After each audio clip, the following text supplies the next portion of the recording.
વાગ્યા છે.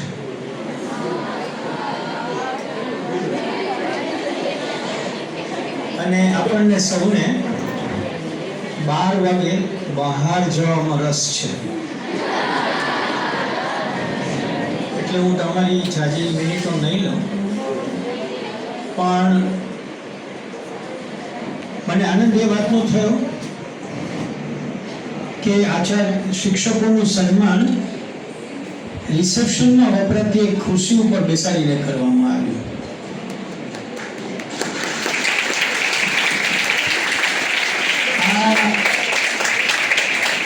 આ 11માંથી કેટલા જણા રિસેપ્શનમાં આવી રીતે બેઠા છે તે મને ખબર નથી,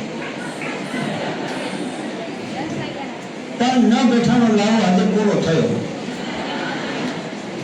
આ એક ખૂબ સુંદર વિચાર છે. મને એવું લાગે છે કે ખૂબ સુંદર વિચાર છે. મને એ જોઈને પણ આનંદ થયો કે સમિતિની શાળાનો શિક્ષક ખુરશી ઉપર બેઠો હતો અને સમિતિનો ચેરપર્સન ઊભો હતો એની બાજુમાં.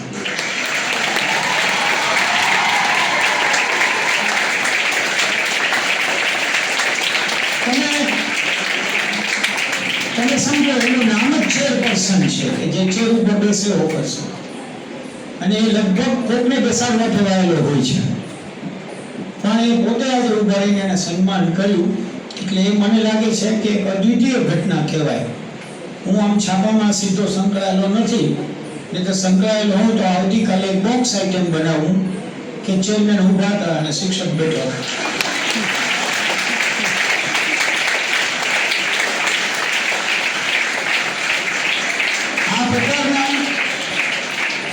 આ પ્રકારના કાર્યક્રમો કરવામાં જેની અદ્દર માસ્ટરી છે એવા શ્રી અનુપમભાઈ ખરેખર અનુપમ છે.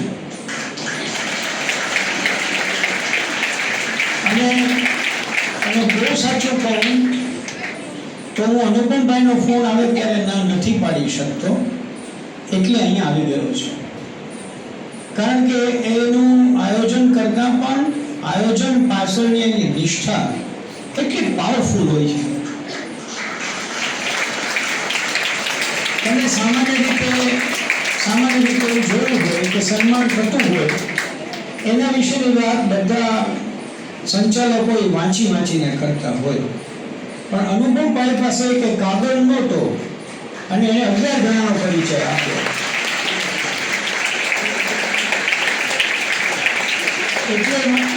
એટલે મને એમ કહેવાનું મન થયું કે અનુપમભાઈ ખરેખર અનુપમ છે. કેટલી પ્રવૃત્તિઓ કરે છે, કેટલા લોકોના સંપર્કમાં છે. હમણાં જ અમે વાત કરતા હતા કે અનુપમભાઈનો કાર્યક્રમ હોય એમાં ભાઈ મને કહ્યું કે ઓડિયન્સમાં તો જગ્યા ના હોય, સ્ટેજ ઉપર જગ્યા ના હોય. અને એમાં મારા જેવા નબળા માણસને એ સાંકડી શેરીમાંથી બહાર કાઢે એટલે મને તો મોટી નાની ભાવો સાંકળો એના જેવી લાગતો હતો. હું ખાસ 11 શિક્ષકોને કહેવા માંગુ કે આ સન્માન થયું એવું હવે રાષ્ટ્રપતિ કરશે પણ તો પણ સન્માન એવું થશે નહીં.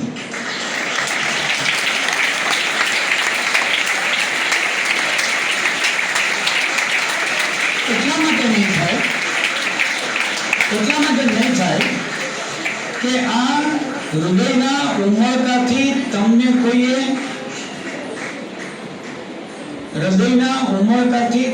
કોઈએ સામેથી બોલાવીને કરાવેલું સન્માન છે.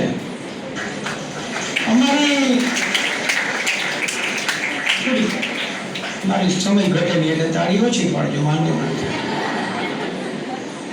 સામાન્ય પ્રણાલી એવી છે કે તમારે રાજ્યનો એવોર્ડ જોતો હોય કે રાષ્ટ્રપતિનો જોતો હોય તો તમારે ફાઇલ મોકલવી પડે, કેટલાય જણાના છેડા અડાડવા પડે. આ છેડા અડાડવા એ રૂઢિપ્રયોગ છે અને પછી પણ એમાં સ્પર્ધા ચાલે. હું બહુ સાચું કહું, મને આ રાજ્ય સરકાર દ્વારા અપાતા એવોર્ડ અથવા રાષ્ટ્રપતિ એવોર્ડમાં લેશ માત્ર વિશ્વાસ નથી. આને અહીંયા કહ્યું છે એવું જરૂરી નથી. 4 સપ્ટેમ્બર 2018ના દિવસે સાંજે ભૂપેન્દ્રસિંહજી ચુડાસમાના નિવાસ સ્થાને બીજે દિવસે સન્માન થનારા 32 શિક્ષકોના કુટુંબો માટે યોજાયેલા સમારંભમાં પણ મેં આ કહ્યું છે કે આ એકલામાં મને વિશ્વાસ નથી, કારણ કે લોકો આજે રાજ્યના એવોર્ડ મેળવશે એટલે કાલથી રાષ્ટ્રપતિ માટે ફાઇલ તૈયાર કરવામાં લાગી જશે. આ હકીકત છે. અને મારો એક ફાયદો મોટો છે, હું બધું પરવાડી ચૂક્યો છું, એટલે પછી હું આમ બોલું તો કોને શું લાગશે એ મને બહુ ચિંતા નથી. હું તો લાગે ભાગે લોહીની ધાર કરીને બોલવા ટેવાયેલો છું. પણ ફાઇલ તમારે રજૂ કરવી પડે, એમાં તમારા ફોટાઓ આપવા પડે.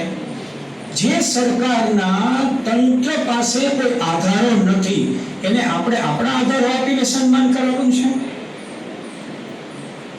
બહુ સ્પષ્ટ છે, શિક્ષકોનું સન્માન ભારત વર્ષમાં 0 થયેલું છે. 0. જર્મનીમાં એમ કહેવાય કે જો કોર્ટની અંદર ભૂલે ચૂકે શિક્ષક આવે અને જજને કહેવામાં આવે કે આ શિક્ષક છે, તો જજ એની સીટ ઉપરથી ઊભા થઈ જાય.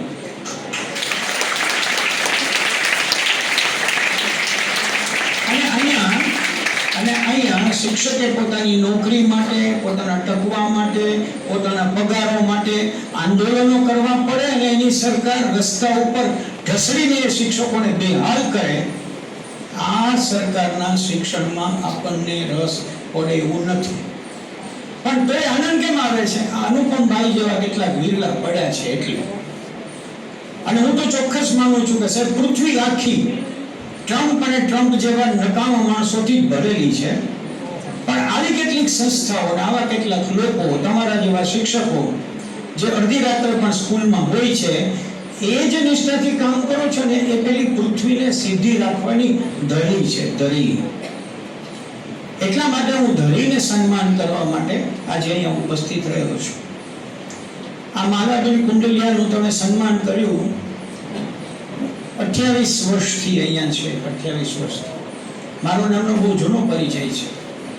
પણ તમે કલ્પના કરો સાહેબ, બદલાતા પ્રવાહમાં 28 વર્ષ પહેલાની શિક્ષણની હાલત જોઈ છે અને આજની એ જોવે છે. આજે તમારે માત્ર દેખાડો કરવાનો છે, વાહવા કરવાની છે, જે થાય એના ફોટા પાડવાના છે, સાચા કે ખોટા ઉપર મોકલવાના છે. શિક્ષણ મંત્રી આવે કે શિક્ષણનો કોઈ ડીઈઓ આવે કે શિક્ષણની સમિતિનો ચેરમેન આવે એટલે તમારે બધારો સાહેબ કરવા કહેવાનું છે. આ શિક્ષણ છે. એક સમય એવો હતો કે આચાર્યની ખુરશી ઉપર કોઈ ડીઈઓ બેસવાનું પસંદ ન કરતા, અને આજનો સમય એવો છે કે ડીઈઓ કોઈ કે ન કે દોડીને પહેલા આચાર્યની ખુરશીમાં બેસે છે.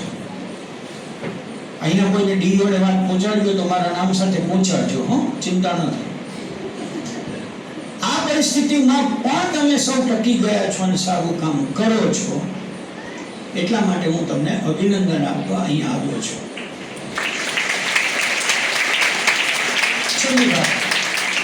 છેલ્લી વાત મારું એવું માનવું છે કે આટલી બધી ખરાબ પરિસ્થિતિ હોવા છતાં પણ જેમ ભગવદ્ ગીતાનો શરૂઆત વિષાદ યોગથી થાય છે, પણ એની અંદર પણ પછી પૂર્ણ યોગ આવે છે, એવો આપણે પૂર્ણ યોગ હાંસલ કરવાનો છે.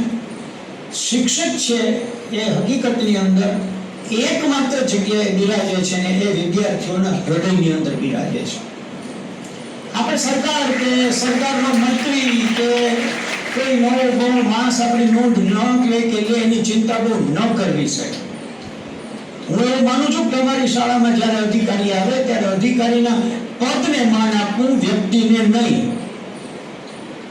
યુનિવર્સિટીમાં કુલપતિના પદને માન આપવું, એના ઉપર બેઠેલી વ્યક્તિને નહીં. કેમ?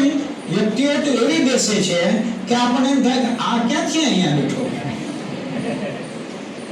માટે આપણા માટેનું એક જ સ્થાન વિદ્યાર્થીઓ છે.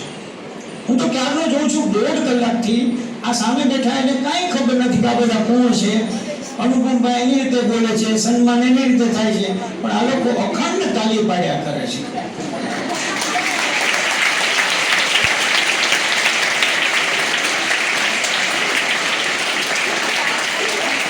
બસ આ અખંડ તાલી છે ને, એ આપણે શિક્ષક તરીકે ટકી રહેવા માટે કાફી છે.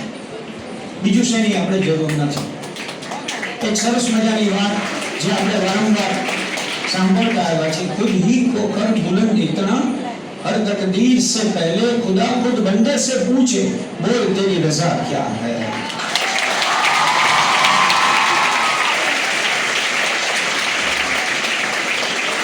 હું એવું માનું છું સર, હું એવું માનું છું કે શિક્ષક તરીકે રોજ સવારે શાળા માટે નીકળીએ ઘરેથી ત્યારે આપણા હૃદયની અંદર એક વિદ્યાર્થી હોવો જોઈએ અને પાછા ફરીએ ત્યારે વિદ્યાર્થીનો ઉમળકો આપણી ભેગો હોવો જોઈએ।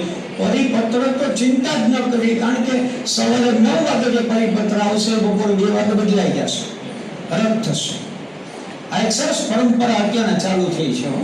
પરિપત્ર ઉપર કામ કરવાનું શરૂ કરે એટલે આવી જાય કે આપણે પરિપત્ર રદ ગણવું। એ લોકો 2 માણસો રાખ્યા છે, એક પરિપત્ર કરનારો અને બીજો એને રદ કરનારો। આ બંને બરાબર અનુભવ છે। કડવીભાઈ વિદ્યાલય જેવી ઐતિહાસિક સંસ્થાને તેઓ વહીવટ કરે છે અને હું વીણાબેનથી નાનો છું, પણ વીણાબેનના વખતમાં કે મારા વખતમાં આવું નહોતું।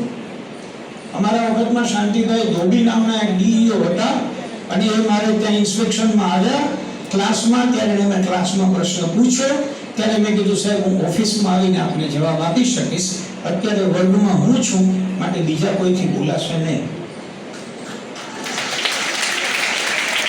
આવું કેમ કહી શકાણું? કારણ કે મને કોઈના એવોર્ડની અપેક્ષા જ નહોતી। મને તો અપેક્ષા એ છે કે આજે હું 70 વર્ષે પહોંચ્યો ત્યારે પણ દુબઈની બજારમાં જાઉં અને સોનાની એક દુકાનમાં દાખલ થાઉં તો એક છોકરો ઊભો થાય મોટો અને મારી સામે જોઈને આવીને કે સર ભૂલતો ન હોઉં તો તમે ગધરાયું સર છો ને, આ મારો એવોર્ડ છે।